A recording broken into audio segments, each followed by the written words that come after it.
Hello everyone, welcome back to my channel. Today is Wednesday, February 2nd, 2022. And today I wanted to talk to you about my dieting history. So if you watched yesterday's video was all about my fitness journey until this point.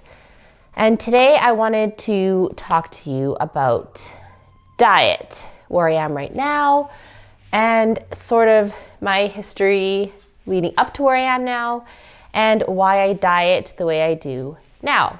Now, I'm not going to go into very many specific details, but I will let you know in advance that this could potentially be triggering if you struggle with eating issues. So, warning, trigger warning. Please, if you are triggered by these sorts of topics, don't watch. But if you are not, please watch if this interests you. Okay, I think the first place I should start is way back in high school when I really started paying a little more attention to what I ate. And this happened in grade 12. So until this time, I'd always been very slim. I was a very active person. Even though I'd stopped playing sports early on, or like in junior high really, I was walking everywhere. I was still, I was a teenager. In grade 12, I somehow got it in my mind, and I'm not sure if this was from a specific class or why do we do the things we do? I don't know, but I got it in my mind that in order to be healthy, I should follow the Canada Food Guide. Now, if you haven't seen the Canada Food Guide, I will try to post a picture somewhere on the screen. At this point in my life, the recommended portions on the Canada Food Guide were much higher than I had been eating previously. I'd never tracked calories or anything before. So when I started following the Canada Food Guide, it was a lot of, I don't want to say force feeding, but eating past the point that I was comfortable. What might be obvious is that after a little while of this, I gained a little bit of weight. Now, I think it was probably only like 2 pounds. It was not very negligible amount of weight, but I was a teenager and information back in my day was not as readily available as it is today. So I freaked out a little bit. And by freaked out, I mean that I stopped eating for a long time. And when I did eat, it was in very small quantities. So by the time I graduated grade 12, I weighed under 100 pounds, well under 100 pounds. It was not a good look. I don't remember feeling especially bad or low energy, but eventually cracks started to show, besides the fact that I was rail thin. I started losing my hair. I remember a hairdresser cutting my hair, and when she washed my hair, I wouldn't say clumps of hair fell out, but I lost a significant amount of hair. And to me, that had been normal. And she mentioned it not in like a critical way or a concerned way. She was just like, wow, you lost a lot of hair when we washed your hair. And I kind of just laughed it off and whatever. And that is right about the time that I began feeling extreme hunger, as you might expect, right? So I would go for periods where I would not eat anything, and then I would be extremely hungry, and I would, sometimes in the middle of the night, this would wake me up, and then I would eat a lot of food. So this went on probably only until the summer before university. So really we're talking like a 6-month period max. And at the time, I was somehow able to just get over it. And I use that term lightly, and I don't mean that in an offensive way, because much later, I could not just stop it, just snap out of it. So that was at this point. And then I really didn't have any issues with food until a little bit later, until toward the end of university graduation. And at this time, my roommate had moved out. I was alone. I was in a long distance relationship. And I don't really know if I can say what triggered it, but I began to eat copious amounts of food again. And I don't know if I can say the B word here, so I'm just not going to say it. But I will say, this is just a PSA, please do not use it just to mean that you ate a lot of food, because that is, for somebody who has struggled with compulsive eating, it is not the same. It is not just eating a little bit too much. It is fully going beyond the point that you're just a little too full or just a lot too full. You go to the point where it hurts, where you are extremely shameful, where you hate yourself, where you might want to purge the food.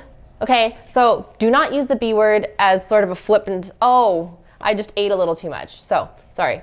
Off my soapbox. I just wanted to say that because it really, for someone who has struggled, that is triggering for me. So anyway, back to my story. So I struggled with that for a while. And then all throughout my master's degree, I lived in Hungary and I continued to struggle with that. And then I got married. And then after that, my ex moved here to Canada and things were under control. So in both of these cases, in both of these times where I kind of got my eating manageable or managed, I don't really remember there being something that really necessarily caused me to stop. I did not work through anything. I just sort of went back to quote unquote normal, what was normal for me. So fast forward to my first prep for a bikini competition that I talked about yesterday. So my diet for that show was actually very flexible. It was not extreme. I actually was able to increase the number of calories I ate leading up to the show. So my metabolism was in a really good spot at that point. So that was okay. And then after the show, I was still working with Lane and we continued to reverse diet and got my calories up to a manageable level. I don't remember what that was right now, nor is that important, but I was feeling okay with the amount of food I was eating. But then when I stopped working with him, my old overeating habits came back. And then I struggled with that. And post-show, even though my metabolism had been in a good place, I still gained more weight than I had wanted to. Now, my next show was in the summer, the following summer.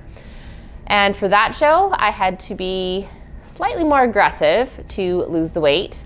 It did not just fall off like it did for my first prep, but things still went okay. I still was not in an extreme deficit like you hear of some competitors who are eating sub 1,000 calories a day. That was not me, thankfully, but it was still aggressive.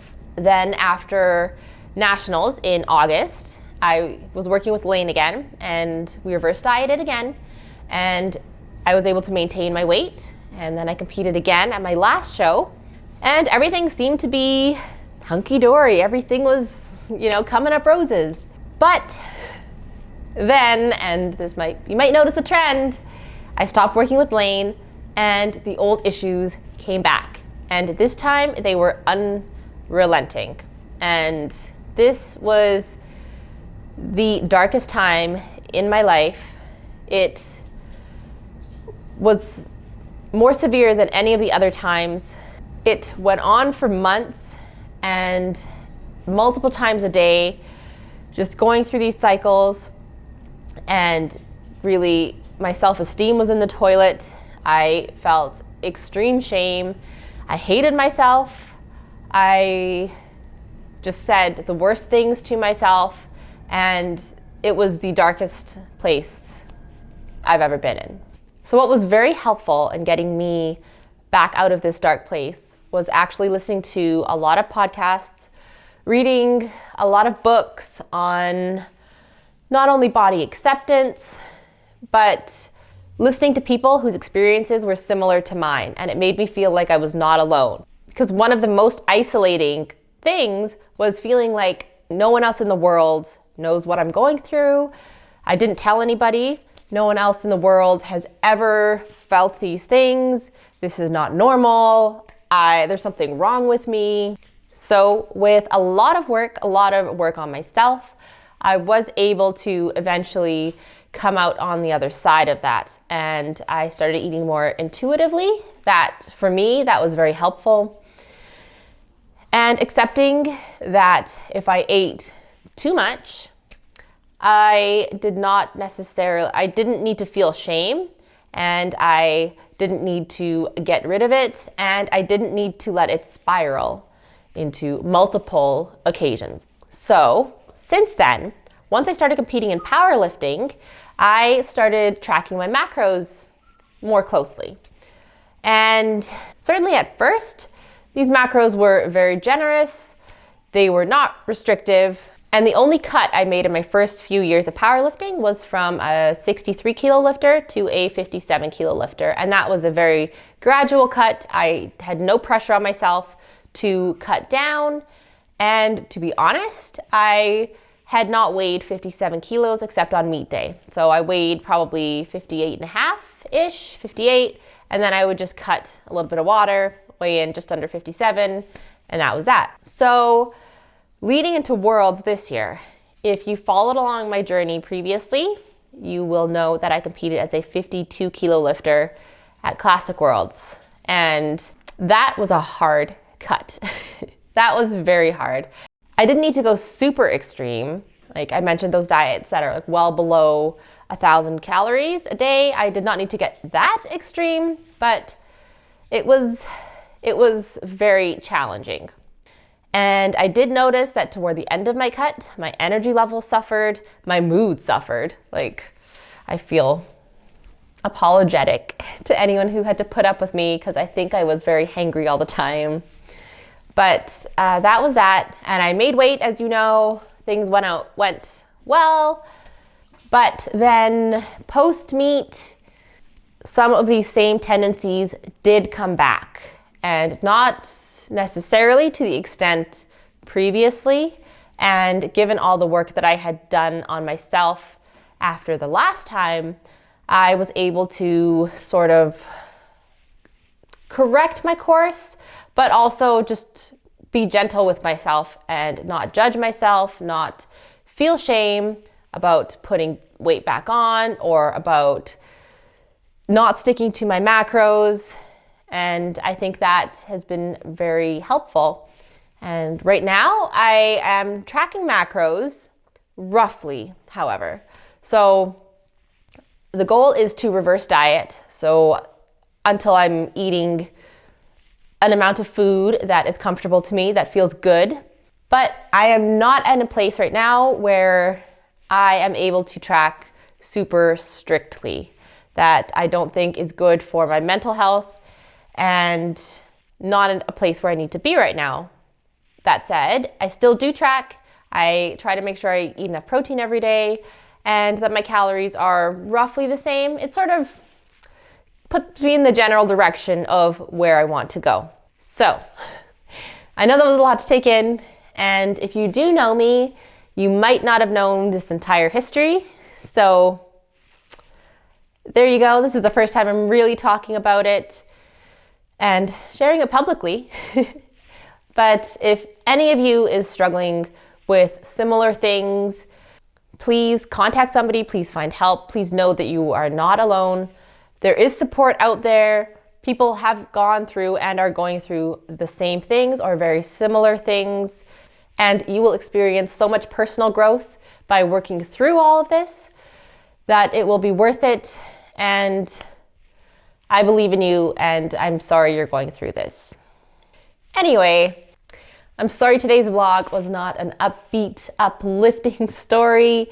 It is a story really without an end, without a real end, because I will eat until the day I die. So eating will forever be a part of my life and everyone's lives. So anyway, thank you all for watching. If you made it all the way to the end, I appreciate you. I appreciate your time. If you like this video, please hit the like button. Please leave a comment if you have something to say. And please subscribe if you're interested in seeing more. I am doing a video a day until I think February 14th or 15th as part of my 30-day challenge. So I will see you all tomorrow. Bye.